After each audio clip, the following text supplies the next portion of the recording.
Well, welcome to Church Pulse Weekly. My name's Carey Newhoff, and usually I'm here with David Kinnaman, the president of Barna. David is taking some well-deserved time off this week. We are going to hear from him, though. He pre-recorded a segment for us, and really excited to talk to a couple of local church pastors from Rancho Cucamonga in a few moments. But what we're going to be talking about on this episode is we're going to talk about digital Christmas. And if you can believe it, 2020 has been a year like no other. You've heard that a million times. You've lived it a trillion times. But we are heading into our first digital Christmas. And so we wanted to frame the conversation about what that's like, what happens when the return to church numbers are lower than anybody wanted, what's happening now that the virus is surging, in most cases far beyond what it did in the spring. What does that do to the future? All of those questions. And that's why we started this podcast, Church Pulse Weekly. So if you're joining us live, we're so glad to welcome you. If you're listening on demand a little bit later in the week via podcast, just so thrilled to have you along. By the way, just so you know, you can find everything that you need to find, everything we talk about, over at barna.com. And in particular, there's a brand new study with all kinds of data. We are just barely going to scratch the surface that you can find at barna.com/digital church. That's barna.com/digital church. And before we hear from David, a really quick thank you to all of you who are tuning in. A podcast has been growing this fall. So if you're a new listener, we're really glad that you're here. And our goal is to help you lead through this disruption, a disruption that honestly, when David and I started this podcast, we thought was going to be over by now. It is not over. In fact, it seems to be accelerating. So what we do is we try to take the pulse of church leaders every single week, and we bring you the latest findings. So this episode, we are going to do a bit of a deep dive into digital Christmas. So anyway, David isn't with us. And for those of you who are listening regularly or know David, you may know that he has shared that his wife is not well at all. She has brain cancer. And so if you would remember David and Jill in your prayers, if you're interested in more, you can go to prayforjill.com too. And man, oh man, it's just really, really a time where I know David could use our love and support. He has served the church so well, continues to do so, but he's taking a little bit of break today. And so it's a thrill to be able to stand in for him. However, before he went away, he recorded us this video with some of the latest findings, the latest data on digital Christmas. So we're just going to take a second here. Hang on. He will be on in just a second. And let's go to that video. Thanks a lot, Carey. Well, we've been doing so much research this year about the changing nature of the church, the real-time experiment that is pastoring. And it's a year of disruption, and we're going to have a Christmas season full of disruption. And that's really the story that we've seen in the data. Just recently, we've asked pastors how they're thinking about, planning for, and feeling about Christmas. And so let me share a few of the findings with you. First of all, we saw a whole category of findings about the disruption related to planning. So usually by October, the vast majority of churches have planned, they've got their sense of where they're heading for the holiday season. Advent is sort of programmed out. They've picked their song, in many cases they've picked their songs, they've picked their worship sets, they have, they've been practicing their drama and other kind of creative arts. But this year, so much has been put on hold that the planning is still happening in many churches, and they're still sort of thinking about what they're going to do. One example of that is that we asked a question, is the sermon topic that you're going to do for the Advent season the same as what you would typically teach, or different than what you typically teach during an Advent season? So 13%, 1 in 8 leaders said it's different. 26% said it's the same. 44% said we always do something different every Advent, so it's different this year like it's always different. And then 16% said they don't know yet. And so you can see some sense of the planning that's still happening. Here we are at the end of October. Another really interesting finding is that 76% of pastors said that they expect their Christmas time evangelism and outreach efforts to be disrupted this year. And so a huge amount of disruption, even as we're 7-8 months into the coronavirus and the pandemic. You'll remember that we had the first digital Easter in human history. We'll have the first digital and hybrid Christmas in human history coming up here. And 76% of pastors are feeling that their outreach and evangelism efforts are going to be disrupted. How do we invite people in to Christmas. That's usually one of the big times where we've got visitors, out of town guests, family, people that don't usually go to church who might come to church. And so how do we think about outreach? Well, one of the other findings from the study was what type of Christmas service are you planning for the year? And 4% of churches said online only. 45% said online live stream, so you can watch online plus in person, but you can watch it live. I think this is so fascinating. 23% said in person plus on-demand services. And so think of that. This will be the first time where you can actually imagine a family getting ready to not just attend the Christmas Eve service, but they're actually just sort of like they can push play to start the on-demand worship service when they're ready. And then 29% said they're not sure yet. So again, this idea of the disruption to planning, the disruption to outreach, the disruption, even how we think about the songs we're choosing, the performances that will be had, the kind of the sermons we're making, how the content should show up. And I think, if you think about the season of Advent, in some ways, Jesus coming is a reminder that God disrupts human systems and planning and expectations, and we can be in some ways reassured by that. The other interesting thing is that usually only 25% of churches, only 1 in 4 churches say they offer a Christmas service online as well as in person. So, prior to this year, the vast majority, 3 out of 4 churches said that they would only offer in-person worship services. So some really interesting things, I think, coming out of the data. I just want to encourage leaders not to be fatigued in this season. Christmas is such an important time. I actually think we've seen a lot of in our data. We just released a major new digital journal called the Hybrid Church Experience. You can check that out at barnaaccess.com and get some really cool stuff. You can buy it as an individual download, or you can buy it as part of a subscription. But one of the things that's really interesting in that is that there's sort of 3 kinds of people we need to be programming for: those that really primarily prefer in person, those that primarily prefer digital church experiences, and those that say they're open to both. And so you might think about this Christmas season as a time when you can really start practicing what is not going to go away. This is a period of great disruption for the church, the habits of churchgoers and non-churchgoers alike. And I think there's a real opportunity for us to really think about Christmas as an opportunity to program the worship experience for those that are going to be in person, those who are going to be primarily or exclusively online, and those who are going to have a hybrid sort of spiritual experience at Christmas. So again, lots of really interesting things that we're finding in the research. And it's been our pleasure to be alongside church leaders during this year of disruption, and now a Christmas of disruption. It feels for me like such a perfect time for us to learn some new footing, a transition season, end of the year, beginning of a new year, to think about how we're going to be programming our worship for people who are into these sort of 3 streams: digital only, physical only, and those that are interested in a hybrid church experience.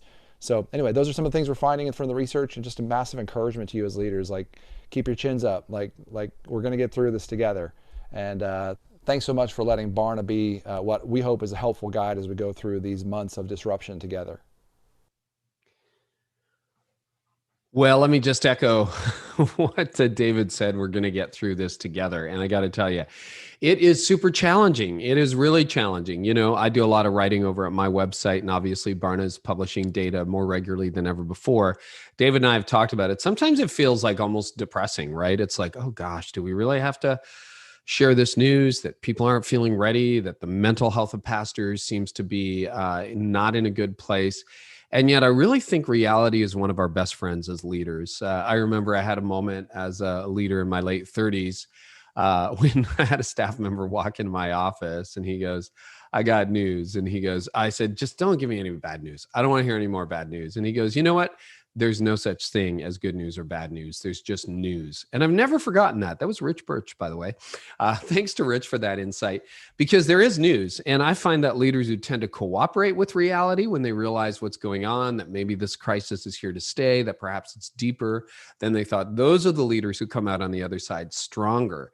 And the leaders who, sometimes put their fingers in their ear, or like try to reinterpret the data so that it doesn't say what it actually says, that they're the ones that have a harder time. At least I've found that to be true with everything from my personal health to the way I treat people, that when I cooperate with reality, even if I don't like it, it tends to go better than if I try to fight reality. So with all that said, we want to bring some constructive dialogue to what we're learning about digital Christmas and actually see the opportunity and seize the opportunity in the midst of it.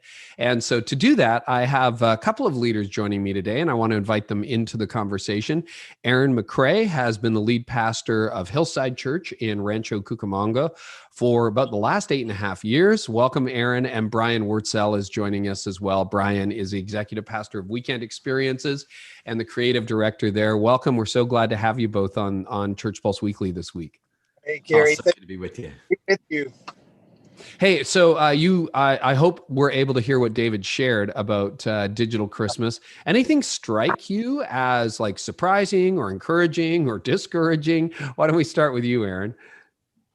I totally agree with you from the reality check and just understanding reality. And it's good to know that we're not alone. And I think everybody who's in ministry is just feeling the weight and the pressure and the struggle, and just knowing that you're not in it alone. You're not unique.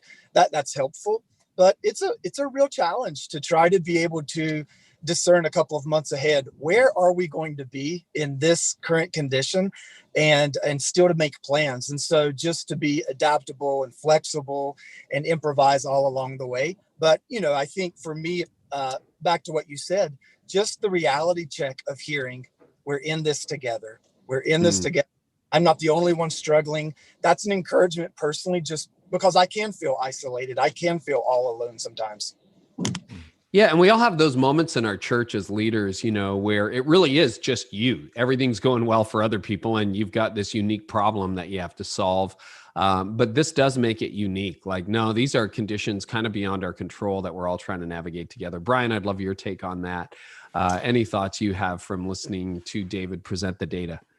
Yeah, well, first, I just want to say thanks to you and David for all that you guys are doing. I know both Aaron and I are huge fans of this podcast and this resource, and we've been so blessed by the encouragement that you guys are bringing through your guests, and hoping we can bring some encouragement today. I think. Well, I'm glad it feels like encouragement. That's good. That's what David and I are trying to do. We're trying to encourage leaders. So we pass your podcast around on the team a lot, and so we're super grateful to be a part of this today. I think the stat on 29%. Not sure yet about what they're going to do for Christmas. I just think the confusion is real in this season.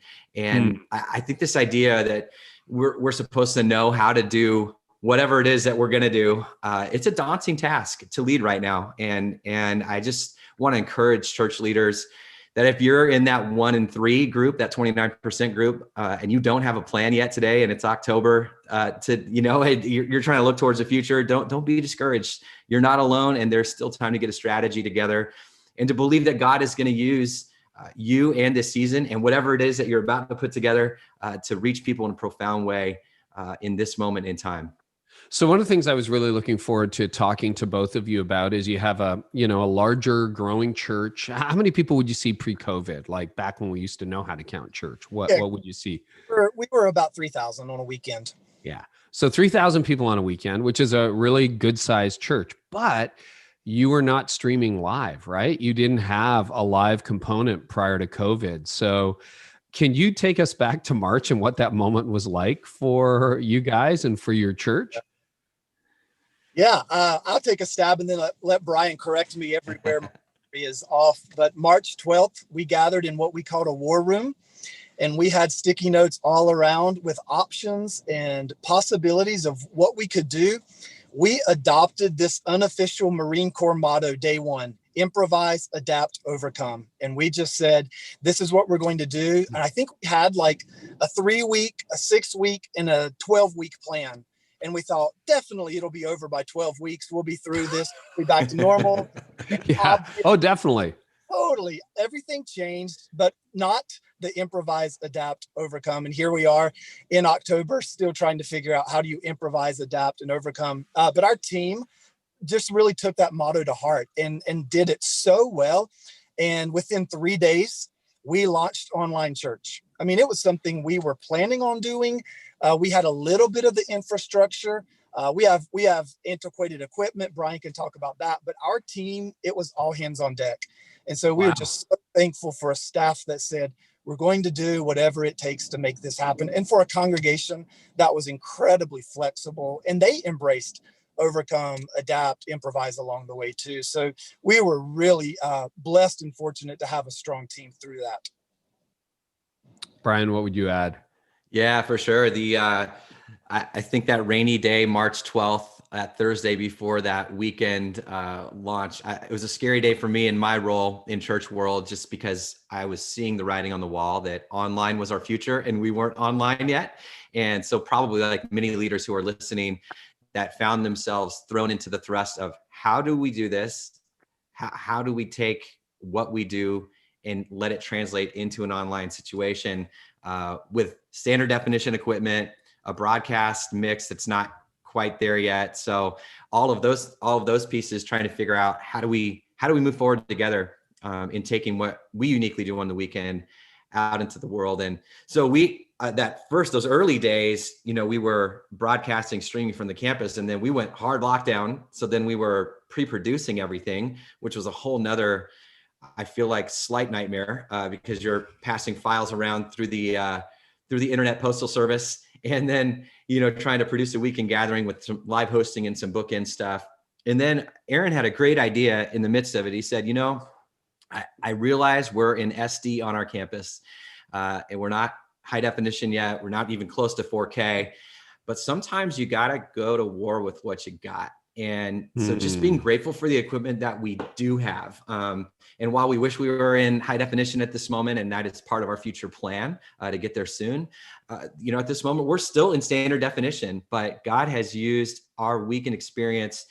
We were praying towards 5 geographical locations. And I think the mind-blowing thought that is still blowing my mind today is we're praying towards 5 geographical locations in our local area here in Southern California. And within 5 months of the pandemic, we had reached 25 countries, 43 states, and over 1 million views of our content online. And so the idea that we weren't online, I think for me, even in standard definition, and to Aaron's point, what a moment to leverage what God is doing uniquely through us. And we're not the best or the greatest or whatever, but God gave us something unique to give to the world, mostly the gospel.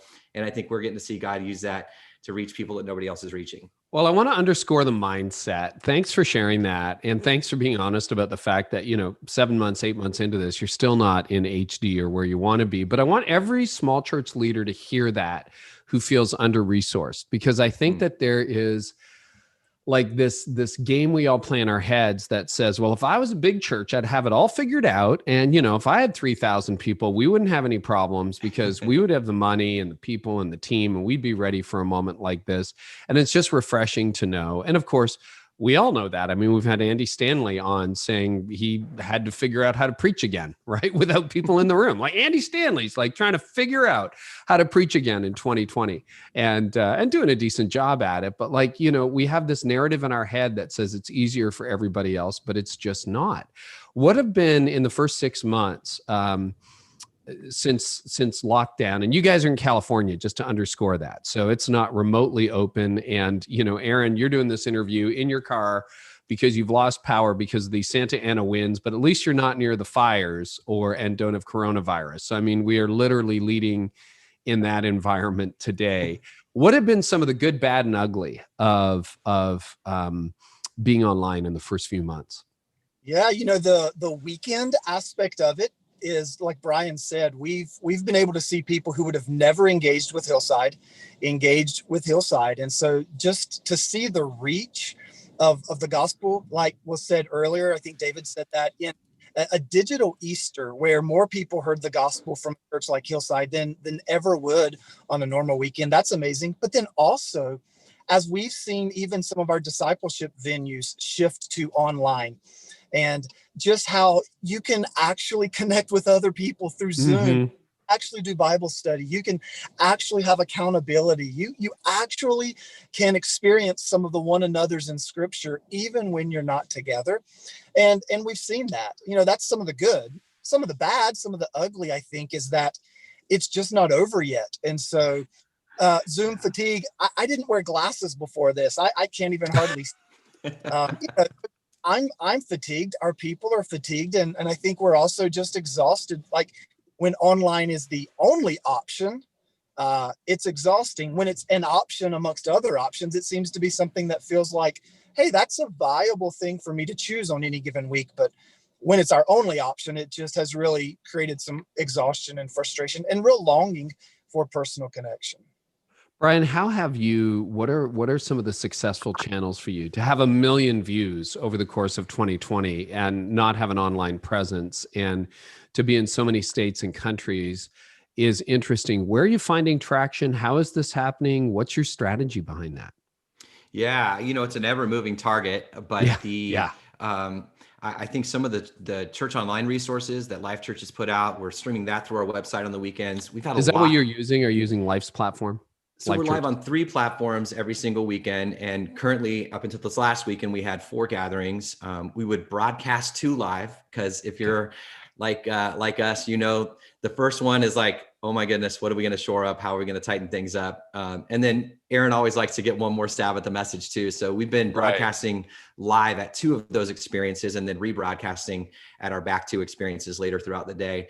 But we're on Facebook Live and then YouTube as well. Our YouTube channel, I think pre-COVID had 100, maybe less than 100 people subscribe to it. And I think we're getting close to, I can't remember, maybe it's 1,200 people on YouTube. So our subscribership is massive up for where we were pre-COVID. And then the church online tool has been a great resource as well for us. I think the other piece is really encouraging people through our hosting platforms. We have live hosts before and in the middle. And then we will take time to program as well, just encouraging people to share the broadcast during the experience. And we've seen a ton of traction just by encouraging people to share the experience. And I would just encourage anybody that's not doing that is broadcasting out. That share button is so powerful. How do you do that without sounding salesy? That's interesting, because I've seen people do it and it feels kind of like slick. How do you do that in a way that you're like, yeah, that's a cool way to do that? Yeah. For me, there's always a story connected to a share. So, I'm constantly thinking about Kyle in Denver, who on Easter weekend, somebody shared the Good Friday experience. And because of that Good Friday experience, he got a link, logged on Good Friday, and he prayed to receive Christ. And we got to walk with Kyle all the way up until early this fall, where some of our team flew out to the Denver area to baptize him. So Kyle's constantly in my mind. When I'm sharing that, I might say something like, you never know the power of your share. And God may just use the share today that you put out there to transform somebody's life that really needs to hear it, that's connected to you. And so for me, it's less about glorifying what we're doing, and it's more about inviting people in to what God wants to do in and through them, through their share. That's awesome. Okay, we are going to get to Christmas and focus on that. But I want to know, Aaron, what are you learning about preaching online, like live to a camera as opposed to? Are you guys, are you open for in-person gathering yet or not? Not yet. Very soon. Very soon. Very soon. Okay, so what have you learned now, 7 months looking at a camera? Yeah, I think for me as an introvert, there's part of it that I'm okay with. But there's a whole other realm of it. I just am so desperate for some feedback. So our worship team will go sit in the audience. I'm like, will somebody just say something? Will somebody smile or something? And so it's just so difficult to get a read on, is this connecting or not? And so it's really been a point where I've just had to be pretty certain that I'm saying what God wants me to say, and that the Spirit of God is going to use it to accomplish what His purposes are. And in some ways being okay with it. I can't be dependent upon people's reactions to know if something is connecting or not. And I just got to do, I think, a better job than ever before preparing, a better job than ever before in trying to shorten the message, which is so hard for me. Just that 35 minutes is a lot longer in your living room than it is sitting in a worship center. And so trying to be, I think there's a lot more distractions sitting on your couch with your kids or your dog or the coffee pot. And so I just have to just be able to narrow the focus. And that's been so hard for me. I'm a preacher. I tend for longer. And so I've worked hard at it, not done a great job at it, but just trying to understand God can use that medium that I wasn't comfortable with to do amazing things, even though I can't see it real time, and entrusting the power of his word to God to do. What have you trimmed your message length to approximately? Well, our goal was to get from 35, which I would actually do 38, and to get down to about 30. So on a good weekend, I'll do 32. But, we've really felt like still the word is central to, connecting people to God. And so we're not trying to go 20 minutes or something like that, but we are trying to say we've got stories and video that we're sharing that we're embedding in the message to try to break it up a little bit. And so that adds a couple minutes, and I can always blame the video for it if I go over. That's right. We preachers get pretty good at just blaming everybody else, right? It wasn't the message. That didn't go long. It was the band. They just... That's right. Yeah. Brian, how about, this is something we really haven't explored in any detail on Church Pulse Weekly, which is worship online. So most churches, I would say the trend I've seen anecdotally is to cut the number of songs to try to figure out how to do the songs. There was sort of that acoustic Zoom worship for a little while, and then it went to, just having the band perform. What are you learning about music and worship online? Yeah. I think the challenge for us as worship leaders and as worship teams has been really, really, really challenging. When you're in our situation, when you're used to leading a full room of hundreds and hundreds of people, and you can read the response of people, especially worship through music. I think the human interaction component of worship is such a missing piece in this moment. But I think it's been revealing, honestly, Carey, and for me personally, just the idea that we've got to keep it fresh as a team in order to lead thousands of people through a camera, and finding creative ways to invite people in, whether that's through engaging in the chats. Maybe like yesterday, there's a couple points where, I said a small phrase and, put it in the chats, because obviously the presence of God was powerful in a moment. And finding more proactive measures, like maybe a pre-written corporate prayer that we might pray together. So rather than just a generosity talking head moment, hey, we want you to actually pray this prayer out loud with us in this moment, and trying to find creative ways to engage people through that. And I also think that while we've pre-COVID, we were 2 church buildings in 2 physical locations. And now we've been given this opportunity to be in hundreds of houses on any given weekend. And one thing I'm reminded of is that the presence of God and the power of God is now entering more spaces and places through our efforts as a team every single weekend than we could have ever imagined. So a practical learning for me is that, we've got to take this maybe in a unique way more seriously, because the interaction with people to worship through song is going to be more challenging. And I've been at home a few weekends while we've been in COVID, and it's different. I don't imagine most people are standing up and lifting their hands and singing really loud while their spouse is sitting next to them going, wow, your voice is really not good. So I think there's a forgiveness part of that piece, but I also think people want to engage. I still think people want to engage in some way. And so how we lead an empty room, I really believe says a lot about the depth of our personal development with God right now too. And so one learning for me is more time with God, not less. I need that as a worship leader if I'm going to lead people through a camera. But I cannot wait, Carey, to be back in person with the people of God. I hear you. So let's talk about Christmas. Now, are you guys part of the whatever percent that's like, hey, after Thanksgiving, we'll think about it? Or have you turned your mind there? What are your plans for digital Christmas? Aaron, you want to start? Sure. We've definitely turned our mind there. I would say we're in the percentage that has a decent idea of what we're going to do, but definitely does not have all of the details worked out. And this will be a Christmas like none other.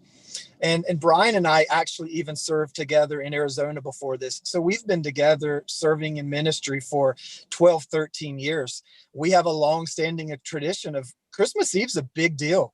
And a lot of services, and we see lots of people show up, and it's just not going to be that this year. So we're sort of prepared, but we're not fully prepared. But we know that for us, it's what David called the hybrid. It's the both and model for us. We'll have live gatherings of some kind going on here Christmas Eve. That's our plan.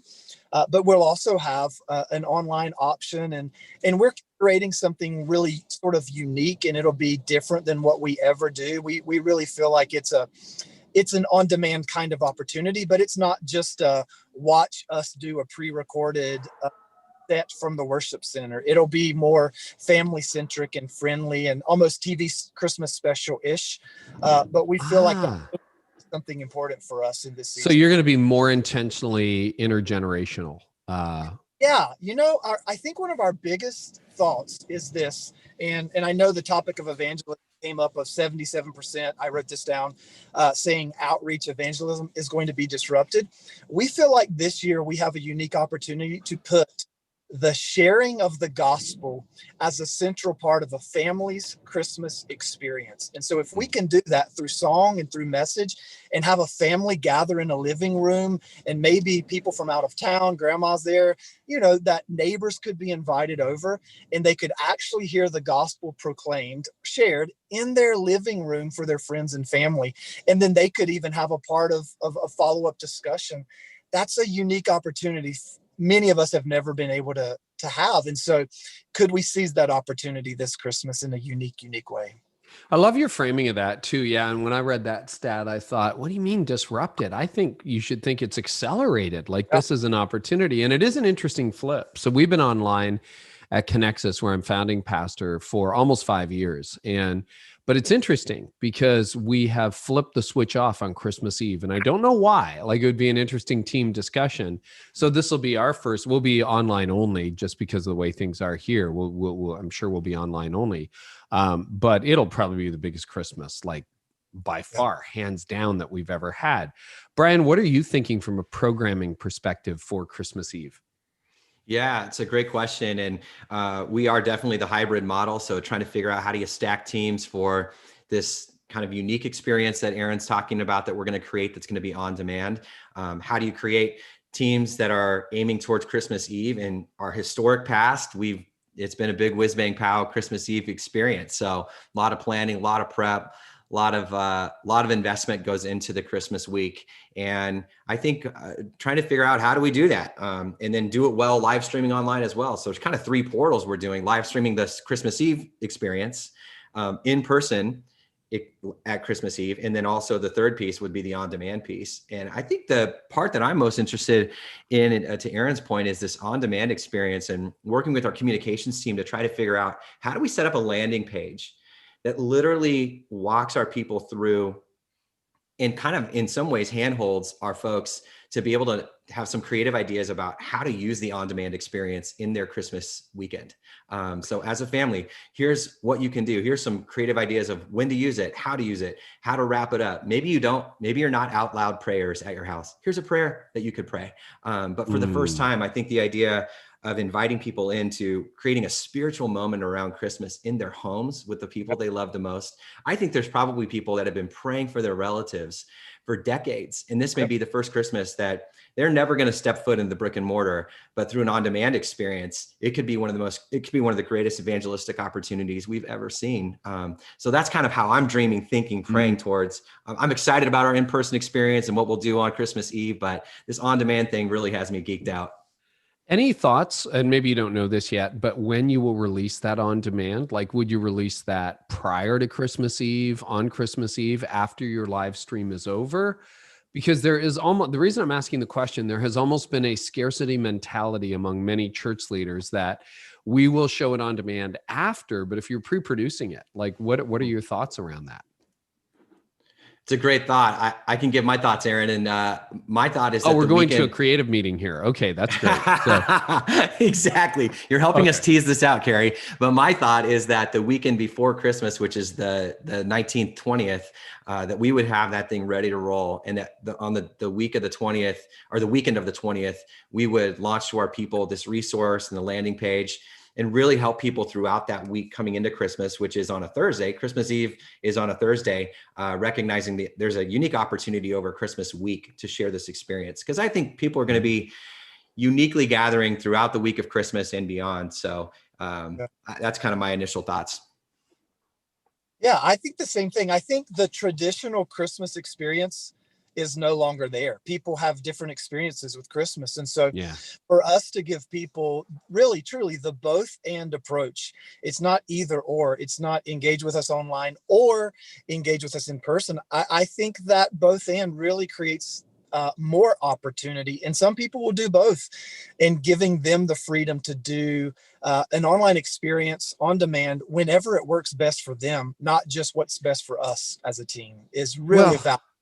And did you find yourself having a big live experience? Like for us, we're one of those like 11 services, 4 locations kinds of church Christmas Eve. Prior to this, we had to start rolling it out like the 23rd, 24th. Like you're doing Christmas early anyway, because there just isn't enough time and space to do it all on Christmas Eve or Christmas Day.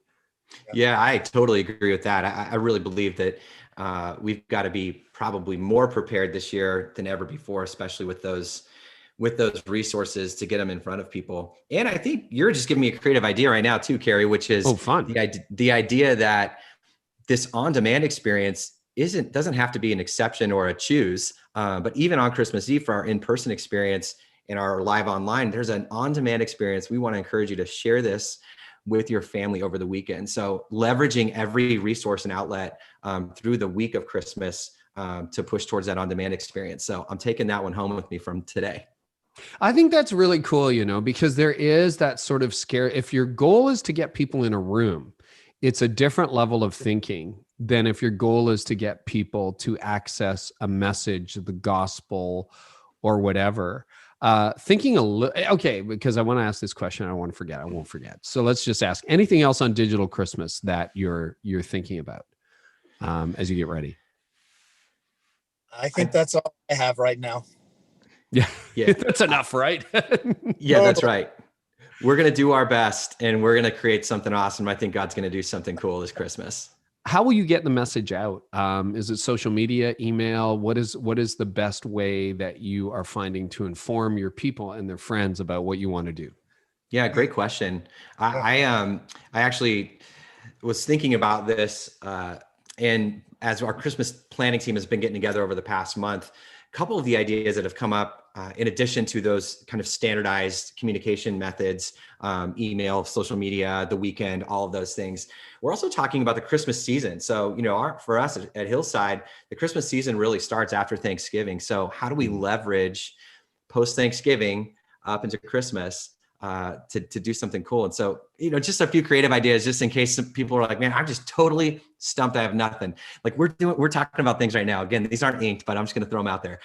Talking about things like partnering with our local outdoor mall, which is something we do every year. We typically send I think it's like an 80 or 100 voice kid choir down there into the big quad area, and they're singing. There's hundreds of people out there, and they create a little bit of a presence for us there at Christmas. But this year, we're pretty sure they're not going to let us congregate. So talking through creative ideas, like what would it be like to get a flatbed truck and just bringing musical cheer through the streets of our outdoor mall to bring some Christmas music, but then also to have some strategic invites on that flatbed truck as we cruise through the mall as people are doing their shopping, not stopping to congregate, but bringing a presence as a church to that area. And then the other piece would be partnering with our serve team, which is kind of our local global team, and thinking through, we historically have a night of worship that's a Christmas experience that's very well attended, and it kind of launches and inaugurates the Advent season for us. But talking about both in person and online, launching the season, continuing to do that, but then also including a serve opportunity for people with a toy drive and a food drive with 2 of our local partners in the middle of that. So bring a non-perishable food item as your proverbial ticket, whether it's online or in person, or make a donation if you're online to either of these organizations to be a part. But just trying to find creative ways not to give up on some of the things that have been successful for us in the past, but to sort of think about how can we re-leverage these in creative ways. Any other thoughts as you head into Christmas, Aaron, about how you're going to angle the message, or whether anything's going to be different from a content standpoint this year? Or you think, nope, straight Luke chapter 2, here we go? Yeah, I feel like one of the themes early on in this COVID crisis that we really just ran with is be relational, relational, relational. And I think this season where everybody feels isolated and everybody feels sort of like they're out there on their own, pastors included, just trying to get back to some very simple invitations to be with your family, to know your neighbors. And obviously in certain parts of our country and our world, that's more complicated than in other parts. Yeah. But I feel like the Christmas approach this year is going to just continually try to reinforce some of those relational invitations. And even if that's connecting online or connecting through Zoom, like we've got to, I think, strategically, intentionally make an effort to connect with people in a season we know already, even historically, Christmas is one of the most lonely times of the year. How much more so is it going to be that as we have COVID and all of these other things that are going on in our world? So we're going to have to try to really equip our people. I know you don't feel like it. Will you do it anyway? I know maybe you don't have the energy to connect. Will you just make the effort, because it'll be worth it to connect? And on that note of connection, you hinted at it earlier, but you have 1 million views. You're all over the place. You never thought you'd be, but is it Kyle in Denver? Was that the person that's in your mind? Yeah. There's Kyle in Denver. So one of the challenges a lot of leaders are having right now is they're trying to figure out, how do you find Kyle in Denver? Yeah. How do you even know it's Kyle in Denver? So what are your more effective ways of getting viewers to engage and then engagers to become relationship right now? Yeah. Wow. That's If we knew that question, we would I know we're all figuring it out in real time, right? Yeah, even the story of the Kyle in Denver, it only happened because of a relationship with someone he has locally. And so Right. I think it's equipping each and every person to be mindful of the relationships they already have, and not thinking the church has to do the work of connecting and reaching out, but equipping each and every single believer to also do that work. I think one of the opportunities we have this year, to even leverage Christmas is, the typical thing that often we do is, well, can we get them to come back the second week of January for a new sermon series?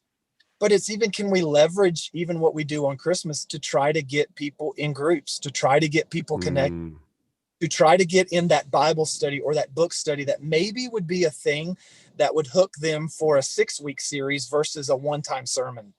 And are there ways we can leverage the moment for movement into relationships with other people? So we do feel like we have a responsibility as a church to do that, but we also feel like each person who calls Hillside home has responsibility to leverage their relationships and be intentional as well. That's a really interesting thought, Aaron, because you're right. Normally it is, hey, come back in January, but not too soon because there won't be enough people. So then come back, once the kids are back in school. But something just intuitively to me says digital opportunities. Like, it's not like people might be out of a building for 2 weeks after Christmas because of family connections and travel in a normal season, but they're not off their screens. And I wonder if, often people have that time off and they're like, yeah, I'll start this group thing. That's a really interesting thought, to see if there's a really quick digital connect. Any thoughts you have on follow-up or connecting with the people that you're reaching online, Brian? Yeah, so a couple thoughts. 2 thoughts. One, last week that came up about our app. We have a mobile app that we use through Subsplash, and that's probably our most underused resource in communications at Hillside right now. And we're talking through our strategy moving forward with that. But I think last time I checked, we had over 15,000 downloads of our app, to devices, and 12,000 of those have the ability for us to push notifications out to them. So we're not even doing a great job marketing it, but the idea that we could be on the front of somebody's phone every day with dropping little hope grenades, or pushing people to the opportunity to connect with us in a more strategic way is really important. And then one more other practical piece. So we're looking at the app, but another practical piece that we implemented, and Kyle, I think, was the first person that utilized this resource, but we've been using a text response thing that we introduced over Easter weekend. And so Good Friday was our first day using it. And I want to say Kyle was either the first or second person to text in that he made a decision. We have a Believe Now. It's like Believe Now at 94,000, right? And he texted that number, and that allowed us the opportunity to then get in touch with Kyle, get him some resources, and then put one of our pastors in touch that then was able to walk with Kyle, even all the way to the point where they flew out and did a baptism with them. So I want to encourage church leaders, if you feel overwhelmed in this season, there are resources out there that are resourcing the church right now, like Clearstream for us. That's been a huge resource that has allowed us to be able to keep in touch with the Kyles in Denver, and get them. So is that the connected to our texting ecosystem. service, Clearstream? Yes. Yeah. Got it. Yeah. Got it. Yeah. And there's a number of them out there. Sure. Yeah. No, exactly. But this has been really encouraging. Like, to think January 1, you're rolling into this year going, yeah, at some point we have to be online. And here you are, Christmas is a couple months away, and you're like, yeah, this is going really well, which is super exciting. You said something interesting earlier, and I want to close on this note. But you're doing the sort of 3-part experience Christmas Eve: live in the room, live broadcast of what's in the room, and the on-demand, which you'll release ahead of time. One of the early conversations, it's way too early for any conclusions because who knows when this thing's going to end, but is our church is going to end up producing 2 weekly services, an in-room experience and one designed for online. And I know we're all tired and it makes you exhausted to even think about that moving forward. Do you have any thoughts about that? I'm curious, because it's interesting that you're moving in that direction for Christmas. Yeah. I don't know that I have fully formed thoughts. We're intrigued, and yet we haven't went that way yet. Yeah. There's a couple of reasons we haven't. One of them is trying to keep awareness and a mindfulness of the health of our team. And if we ask our team to do too much in a season where there's already so many complex factors in their lives, we don't want to hurt our team. And so that's been one specific thing. We've taken really the hybrid approach to say what we do on a Sunday morning, we want to be mindful of a live and an online audience, and try to train ourselves to do better and be more effective. But we also know that there's uniquenesses to those 2 venues, that in some ways creating the unique experience for each of the opportunities has some real pros. So we're just trying to slowly walk into something. We feel like it's always easier to add something than to take it away. And so we really thoughtful way of adding things. And we've just been in a season of simplify, focus. So, for me to think I have to be ready with a message by a Wednesday or Thursday, to film an online virtual gathering early in the week, I just feel like, that is a shift I haven't been ready to make yet.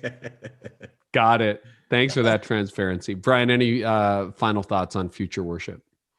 Yeah, I agree with Aaron. The idea feels a little daunting, although maybe this Christmas experiment for us will show us something that is really important. And so I think we're really open and trying to remain nimble to the potential of effective ideas. And so if this idea goes well, maybe it's something we need to consider, is creating I think I should say about that Christmas on demand experience, we are planning on making that a lot shorter, where it's more bite-sized for people to really 20 digest. Minutes, 30 minutes? Yeah, maybe somewhere in that range, 20 to 30 minutes. But high impact, family oriented. So it's kind of an all skate experience for people. So it'll be interesting to see how it all works out. I do think we've got to just stay open though. And that's one of the pieces that's really hard right now, is just keeping our hands open. God, what do you want to do? How do you want to do it? And will I be faithful and obedient to step in that, to believe that he's going to bless whatever it is that we put our hands to? I would say that's one thing that I've really drawn from the 2 of you that's so refreshing, is just an openness, not like, how come it is this way, or when is it going to go back to normal, but just like, okay, we don't have control over this. Let's be open. Let's try to figure some stuff out. and look at what God's doing. It's a really hopeful interview. So Aaron, you also stepped in at the last minute. So I really appreciate you coming in. Things are crazy right now. One of our guests had a personal situation, but a real thrill to have you on. Aaron McRae, Brian Wurzell from Hillside Church in Rancho Cucamonga. Thank you so much for watching us today. And those of you who are listening on Church Pulse Weekly, on behalf of David Kinnaman, it's Carey Nieuwhof here. Just want to thank you so much for tuning in. If you want more about the future of the church, particularly the digital church, head on over to churchpulseweekly.com where you can find some resources, or you can just go direct to barna.com/digital church. And there's a whole study, all kinds of statistics, which I find endlessly interesting, and some real clues about what the future is going to look like. So you can find that at barna.com/digital church. Thanks so much. We'll be back next time with a fresh episode. And thanks for joining us today on Church Pulse Weekly.